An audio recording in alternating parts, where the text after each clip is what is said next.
আজ দাঁড়িয়েছি, হয়তো আমার কথা অনেক লম্বা, আমি জানি না আপনি আমাকে সময় দিবেন কিনা, কিন্তু আমি বলতে চাই মাননীয় স্পিকার, আমরা যেই জায়গা থেকে দাঁড়িয়েছি, বাংলার 30 থেকে 40 লক্ষ ওলামায়ে কেরাম আমাদের দিকে তাকিয়ে রয়েছে, কারণ তাদের কণ্ঠ, তাদের সে আওয়াজগুলো আমরা যেন জাতীয় সংসদ থেকে দিতে পারি।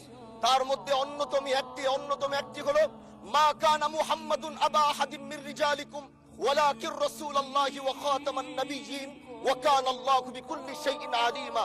আপনি জানেন, নবীর পরে আল্লাহ নবী হচ্ছে আমার ইমানের অংশ, আমার ইমানের পার্ট। তিনি আগে ভালোবাসা, তিনার উপর ইমান, এটা আমার ইমানের অংশ। তিনি আমার শেষ নবী, যেটা কোরআন ঘোষণা দিয়েছে। নবীও বলেছে আনা খাতামুন নাবিয়্যিন আলা নাবিয়্যা বাদি, আমি শেষ নবী, আমার পরে কোনো নবী আসবে না।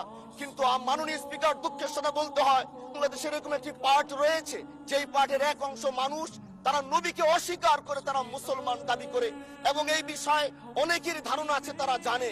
এই আন্দোলন করতে গিয়ে অনেক মুসলমানকে রাস্তায় শহীদ হতে হয়েছে, আন্দোলন করতে হয়েছে। স্বাধীনতার পর থেকে আজও সে আন্দোলন চলছে, কিন্তু আজও পর্যন্ত সেটা পাইনি। আমি মাননীয় প্রধানমন্ত্রীকে বলবো, আপনি বাংলাদেশে একটি ইতিহাস রচনা করে যাবেন।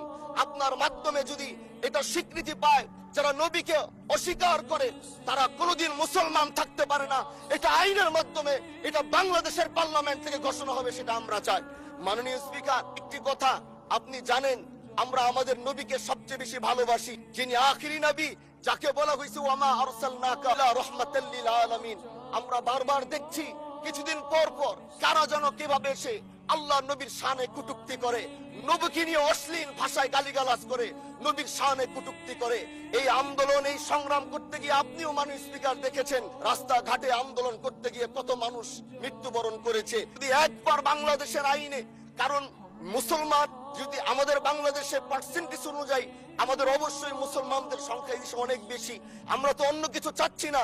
এই দেশের মানুষ নামাজ না পড়লেও যদি কেউ নবীকে কটূক্তি করে, তার কলিজা ছিঁড়ে যায়, সে রাজপথে নেমে যায়।